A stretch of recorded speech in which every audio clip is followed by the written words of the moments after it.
All right, let's jump right into a really dramatic and, frankly, chaotic period in North African history.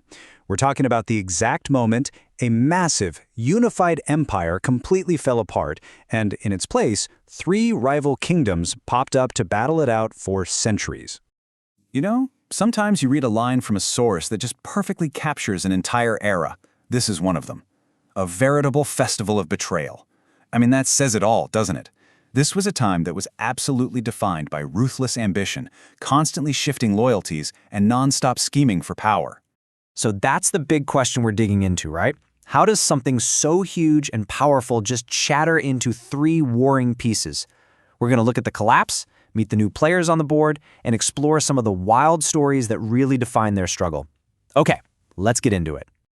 Okay, so first things first, we've got to set the scene. At the beginning of the 13th century, the Almohad Empire was an absolute superpower. I mean, it controlled all of North Africa, the Maghreb, and a huge chunk of Spain. But this giant, well, it was starting to crack.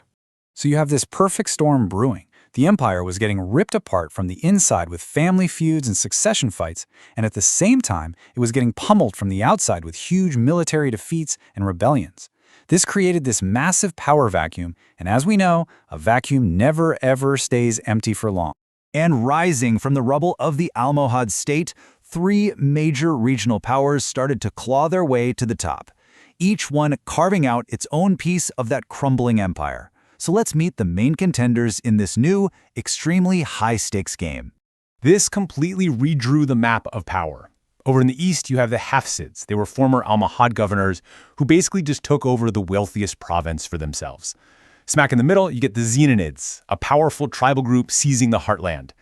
And out west, you've got the super ambitious Marinids who rose up from nomadic warriors to become conquerors.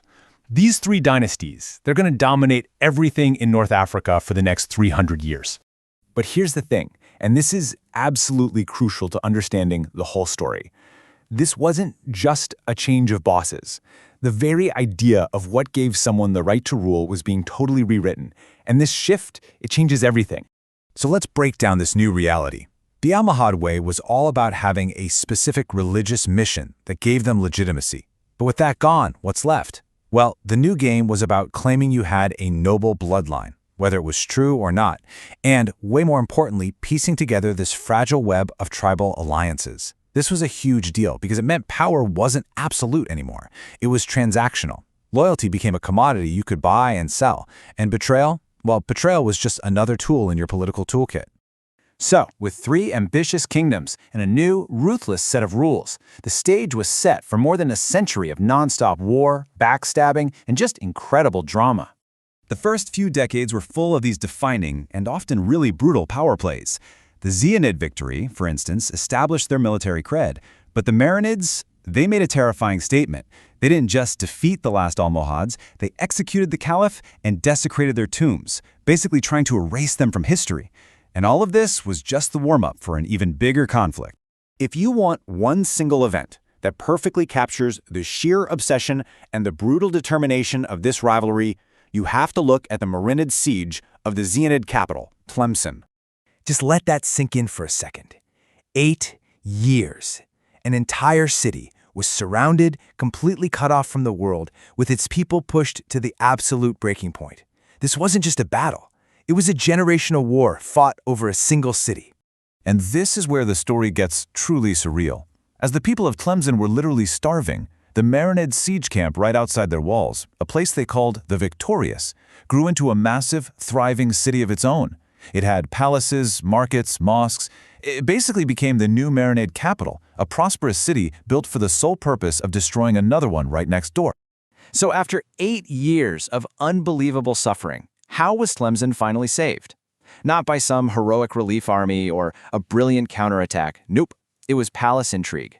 The Marinid Sultan was murdered in his own private quarters over a personal grudge, and with the big boss dead, the entire invasion force just packed up and went home. They abandoned their massive siege city almost overnight. So while the Zianids and Marinids are locked in this epic struggle, the chaos of the time was creating even stranger opportunities elsewhere. Over in the Hafsid kingdom, things were so unstable that the door was wide open for anyone bold, or deceptive, enough to grab for power. And there is no story more incredible than that of the tailor who decided he wanted to be caliph. So meet Ahmed ibn Abi Omara. This guy wasn't a general, he wasn't a prince. He was an artisan. He sewed clothes for a living, but he had an absolutely brilliant read on the political situation and an ambition that was just off the charts. In his plan, it was just pure genius. He tapped into the public's love for a dead ruler they saw as a martyr. By pretending to be his long-lost son, he instantly got a kind of legitimacy and popular support that the actual ruler just couldn't compete with.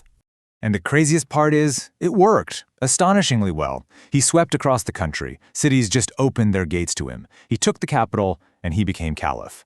But, of course, a lie that big can't hold forever. Once his real, humble origins were revealed, the very same public that had cheered for him turned on him, violently. His entire reign, from tailor to caliph and back again, lasted less than a single year. So, what was the end result of all these decades of insane sieges, backstabbing betrayals, and imposter kings? Well, a fundamentally changed North Africa.